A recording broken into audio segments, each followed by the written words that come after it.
after Saul's death, Judah anoints David as their king. So he's king of the tribe first. Saul's son tried to become king of Israel, and we read about that in 2 Samuel 2. David never did anything to try to assert himself as the rightful king. He allowed that story to sort of play out on its own, and he continued to mourn Saul and respect Saul and mourn Saul's family that was lost, and respects Saul's family as he could. This, of course, gets him great public support. Look at David, what a great guy. He doesn't even as mean as Saul was to him, he doesn't try to avenge himself. 2 years after Saul's death, David is anointed as king over all of Israel. David now has a problem. He's from the tribe of Judah. Now, Judah is huge. It is where Saul had an advantage being from the tribe of Benjamin, where no one would worry about him because he'd be tribe of Benjamin small and there's no real threat to it. David is from Judah. Judah could be seen as exerting its forces over, its attitudes over the rest of Israel. So David needed to fix this. So his personal army and he conquered the city of Jebus. Jebus was controlled by, well, Jebusites, otherwise it's just a silly name. But they were Canaanites that were still left in the land.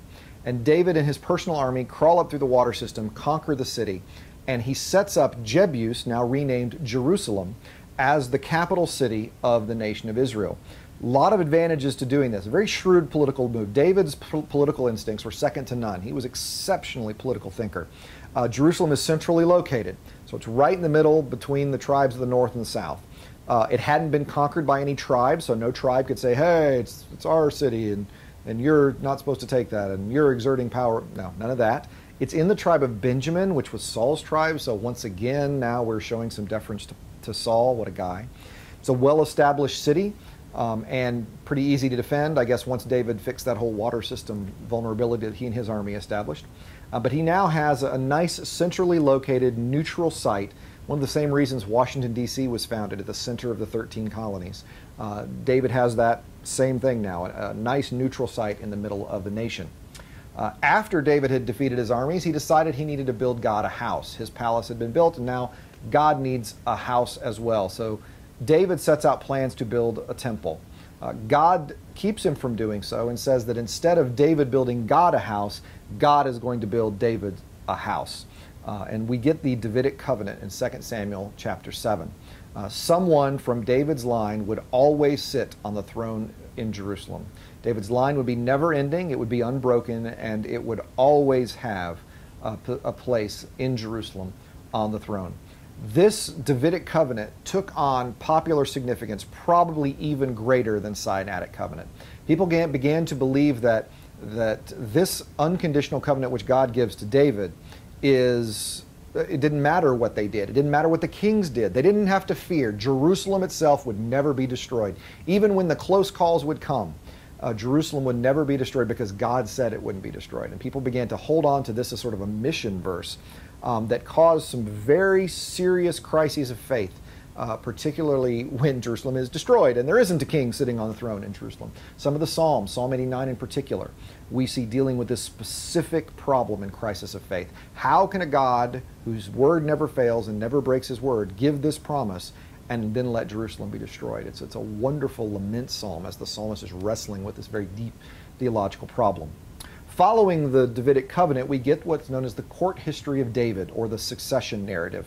From 2 Samuel chapter 9 to 1 Kings chapter 2, this block of material provides us really an expose, this insider's perspective, apparently done by TMZ, because it does not pull any punches. We get to see everything that's going on inside the Davidic monarchy, and if it's propaganda, David needs to fire his propaganda minister because it is terrible.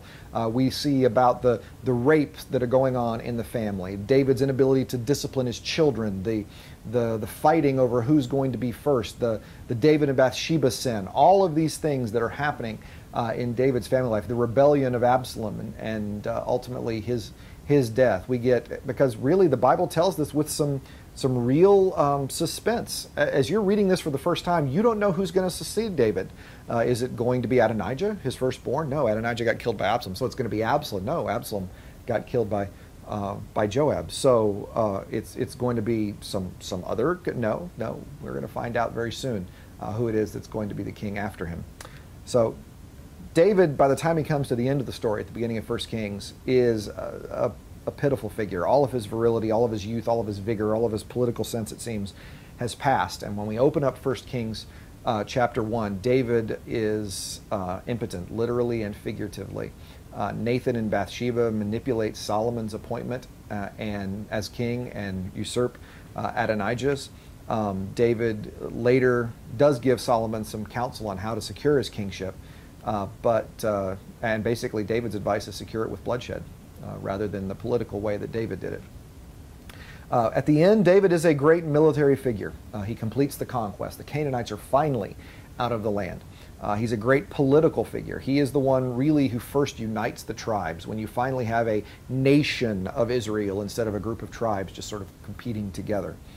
There are so many traditions of his talented musical abilities and poetic abilities. One of my colleagues said that if we didn't have the Deuteronomic history and we only had the book of Psalms, we would think of David the artist. We wouldn't think of David the king, which I find fascinating.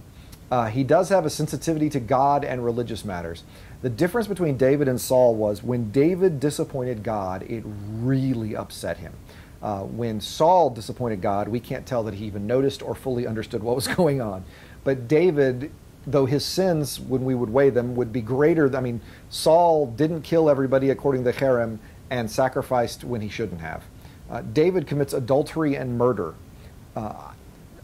David is a man after God's own heart. Saul is ultimately rejected. Why? Because David actually is bothered when he disappoints God. He wanted to do what God wanted him to do, and when he didn't, it upset him.